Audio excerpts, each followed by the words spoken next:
Sellers also, we have a different kind of memory than sellers do because this is our day job. Yes. So something that sold in 2022, that is ages ago for us. The market has shifted multiple times since then. But a seller might have a memory of, well, my neighbor just sold for this amount of money. And then when you look at it, you're like, well, that neighbor actually sold in April of 2022. Their inspector said, it was Kitec. Now I'm upset. So I call my inspector, I'm like, they're saying there's Kitec in the house now. These are white pipes. Mike goes, Sandra, there is no Kitec in that. So she didn't like the electrical. So my seller goes, okay, we'll fix it. They still walked away. Welcome back to Real Talk in Halifax. So we're talking today all about buyer behavior in this market. Because you know what? Buyers, they've changed. It's not the same as it used to be in COVID. They're still out there, they're still looking, and you know what? They're still even running offers.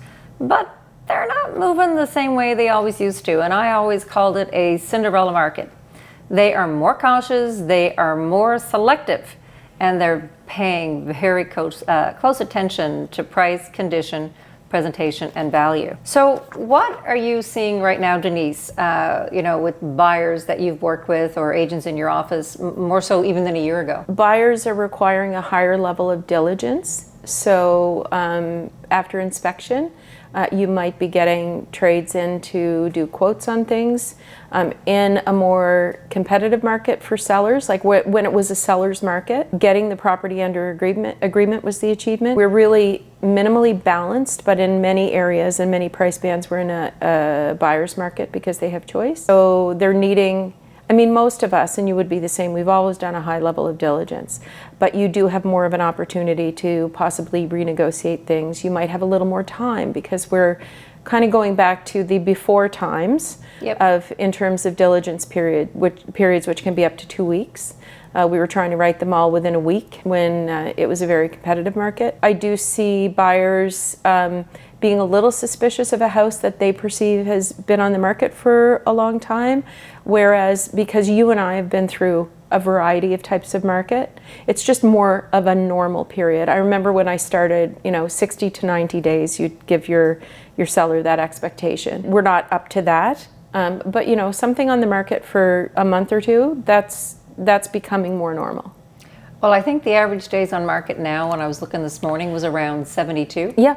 And it's normal. So are they buyers, you think buyers are taking longer now to make decisions just because of the, what's happening in the world with politics, or is it because, why do you think they're so trepidatious now? It depends on who the buyer is. If it's kind of a first-time buyer, a lot of younger people now don't have the experience with home maintenance that maybe our generation did, because, back in the day when our parents had houses, they did some of the work themselves, they get the kids to help. Maybe that's less of a norm. People who have a practical knowledge of how a house works. They might have been renting in an apartment for quite a while and they're used to that. So part of it is knowledge base. Part of it is cost of living and being very careful about every dollar they're spending. They know what their mortgage is going to be. They really want to know, what am I going to have to do in the next 2 years? What am I going to have to do in the next 5 years? So they're more analytical. I do find buyers more analytical, especially in our market where we have very open and accessible data.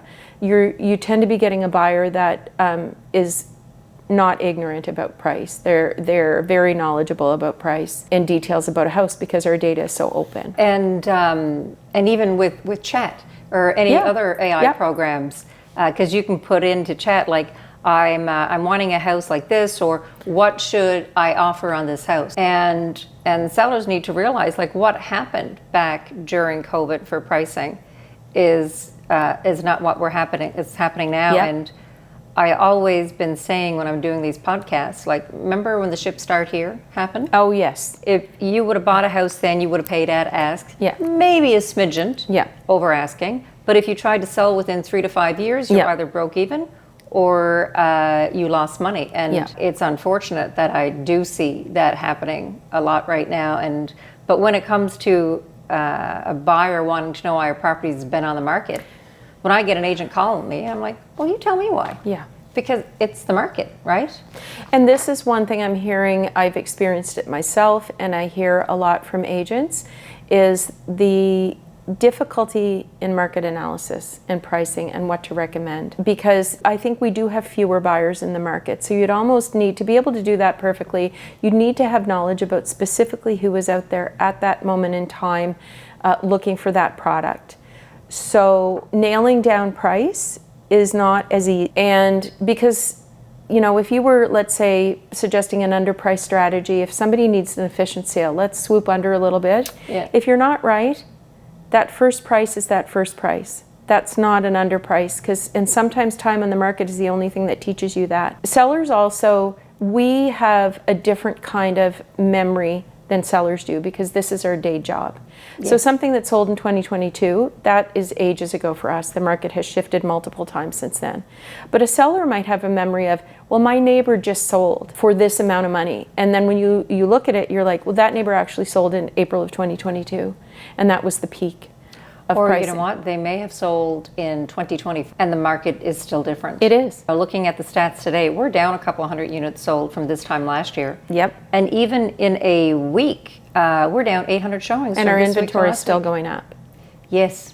Do you know there was over 7,000 homes for a buyer to choose from? Because I look at not what was just listed, I look at what was already on the market. Yep. And do, you know, and keep adding it up, and it was over, and only like 1,900 or so sold. Yeah. There are certain immunities built into that, like location can be one, because we still have certain areas that have a lot of scarcity, and so they're more insulated from the vagaries of the market. Farther out you go, when you get into the suburbs, you better be presenting a house that looks really good, that has been staged, that is clean.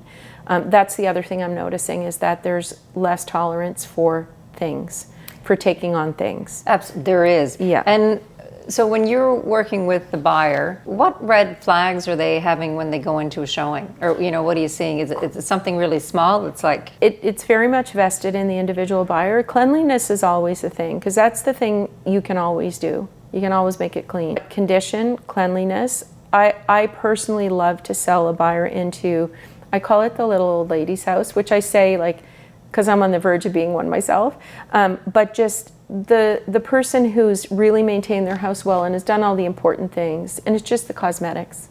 You know, they've done the electrical, they've done the roof, the windows are done, the heating system's updated, because the cosmetics are the fun thing. But sometimes you'll get a house that's been cosmetically done and it looks beautiful, but you're like, that roof, you know, you're going to be doing that in 5 years, still on oil. It's got a 100 amp panel. So that I find sometimes hard to, you know, you kind of need an old soul. And it's okay to like nice things that look beautiful. We all do. But that I find the houses that present really well are very appealing to people. You know what was interesting? So you talked about, you know, deals dying or whatever, things being flagged. So I pre-inspect all my homes. And I had an agent go in, so he wrote an offer, and he goes in, their inspector said, it was Kitec. Now I'm upset.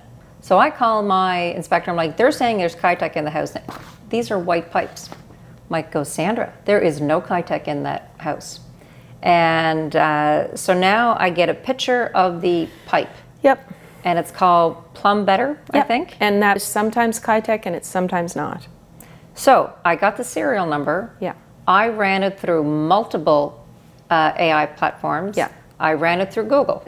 It wasn't part of the Kitec. That's like saying Toyota, you know, if there's one car that's recalled, the whole thing is bad. Not all Toyotas are bad. And Kitec is one of those things, so it's a stigmatized product, but it has proven to be a much better product than people thought. We're having much less failure of Kitec. It is old now, because it started in 1995 and it was installed up to probably about 2000, and it has generally stood the test of time here. The original class action lawsuit started in the States. It may not have been the same product that came here. So I've had to get a plumber to cut into Better before, because it is one of the brand names. And you know, you're looking for the aluminum core, and it wasn't there. It was just a plastic PEX type pipe. So we were able to get through that. So insurance companies, a lot of insurance companies are back insuring Kitec as well, including TD. No insurance company will insure every house, and sometimes there's like a risk matrix, and you get a bunch of things plus a stigmatized product. It means they're not getting insurance, or they're not getting it with the company of their choice. So Kitec frustrates me a little bit, because it is in a lot of cases still working well and in excellent shape. Well, to go back to my scenario, so it's not Kitec from all of the stuff I done online. I then had an engineer. I had someone from Epsom, I think. It's a big plumbing company here in the city. Yeah. I had a construction manager, and it was another engineer. Every one of them said, no, this pipe was not part of the lawsuit. They killed the deal. It didn't matter. And they wrote it down on the termination deal that it was Kitec. And I've never, if you could only see the amount of emails and that I was trying to fight for my client to say, this is not Kitec, and I couldn't get it through to them. It's the most frustrating thing when you're trying to work for your client and protect your client, and you're getting evidence. It's not just your say-so. It's not just patting someone on the knee saying it's fine, and it still doesn't matter. And that's frustrating, and it doesn't serve the public well, because evidence should be just that. It should be evidence. Yeah, I mean, and I had people put it in writing that it's not Kitec. And I send it off, I'm like, it's not Kitec. Yeah. It was a home inspector coming in, frightening the buyer, oh no, this is Kitec. And even their plumber said it's Kitec. Anyway, I was so frustrated. And sometimes they'll just send a picture. So there is a brand name that Plumbetter but you need to look up the serial number. Yep. Well, and you can also bend it. If it doesn't bend, there's no aluminum in there. There's one inspector who'll bend it. He'll see the stamp. It's like, no, it's not. It does not have an aluminum core, because that is the main characteristic of Kitec. And that's why they did have failure in the States. I don't know if it's a different product or different water, but we just have not had that's why a lot of the insurance companies have come back, because everything they do is based on actuarial data. Yeah. And it just hasn't failed in statistically any more than any other type of pipe. But we now have a worse kind. Yeah. Then I had another deal fall. Again, I pre-inspect everything. Here's the home inspection. Yeah. And so she didn't like the electrical. So my seller goes, okay, we'll fix it. They still walked away. Yeah, I've had that too. I think sometimes I try to think what's going on the buyer side. Because I've had good agents behind it. You don't know the buyer, but sometimes we try to get ahead of things. Like I did have Kitec in a recent place. We disclosed it. They knew about it. When the offer came in, I said, do they know? Did you talk about it? Oh, yes. But once you have a buyer, and depends on the budget too. So if it's in a budget where it's a first-time buyer or a buyer with a very strict budget, sometimes they go in inspection and it's just the bundle of things, and the whole picture is just too much for them. But is that the agent not informing the buyer and not setting the buyer up for, this is what we're in for? I think sometimes it is, but I've worked with buyers and you never quite know people well enough to know how they're going to behave in the face of an inspection. So I always tell buyers, the verbal is going to be much less disconcerting than when you get the big report.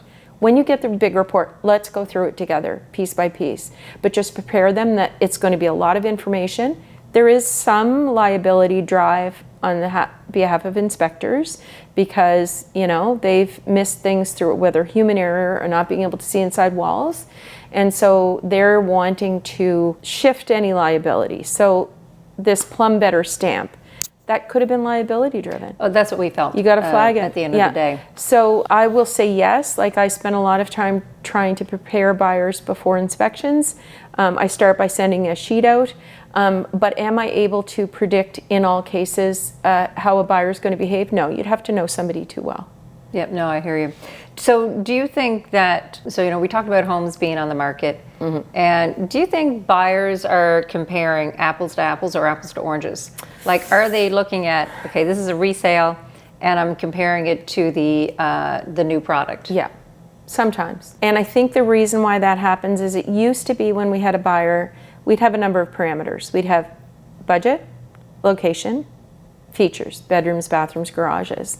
And we'd pick all the houses that fit that parameter. Now we often just have budget. Yes. So it's budget and it needs to be detached. So then that dictates where we're going to go. And that could be that could be like a new construction semi-detached in Governor's Brook, or it could be detached older house out in Colby Village. And so in that sense, yes, I think we are sometimes, at least at the showing stage, we're showing a variety of products. I've even had people look at condos. They're like, ideally, we'd like to be downtown. Well, that's a condo. Or it's a semi-detached in Governor's Brook, or it's detached in Colby. And I've been all three places. If people, mostly if they're new to here and they just want to get a sense of the areas, local people tend to know where they don't want to live a little more, and they'll buy in the neighborhood they want at the budget they have, whatever kind of product it is. I mean, I know what I do for my sellers, but we've talked about sellers, agents or buyers, Yeah. Buyer agents who don't understand why the product has been on the market for so long, and it's slow. So should sellers be frustrated? Like, what's one advice you would give to a seller right now? I would give advice to agents of sellers, just saying to communicate regularly. So if you do a market analysis, it can become out of date really quickly. Oh, and yes. So we did a couple this spring, and we might have done them 6 weeks before. By the time you get to the properties ready to list, you've had a shift or you've had a couple of comps. That means it really should be lower. But because you were hired based on that market analysis, you're going to give it a go at what you recommended. So communicating that, and I always put it in my market analyses, if this is even, now it's weeks, but a month out of date, we need to update it. If there's a recent sale, let them know. Just say, this property around the corner firmed up, 20,000 lower than we might have thought when we did our market.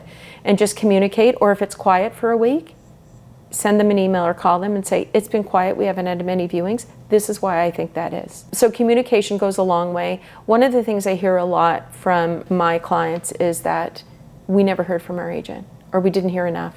And sometimes we don't reach out. We are busy, like we are people. A day can go by awfully quickly in a week. But sometimes we feel like we shouldn't, because we're feeling bad about it. Like, none of us likes it when a house doesn't move. It doesn't have to sell overnight, but if it gets quiet, you're as disappointed as the seller. But it's really important to make the call or to send the email. 3 times a month I give a market update. Yeah. And then once a month my sellers are getting like a 20-page report. Yeah. Like, this is the showings, this is, Yes. I just take it all and I analyze it. Yeah. And, I'll never call someone just for a reduction, but I believe the more information, the more communication we have with our sellers Yeah. and with our buyers. And I think buyers need education. Yeah. And, we're able to hopefully please them all. Yeah. Yeah. Well, thank you for Oh, you're driving welcome. all the way downtown today. Downtown's a challenge these days. Yes, it is. When you're here, you're glad you came, but it's like, Oh, I know. yeah. Thank you. All right.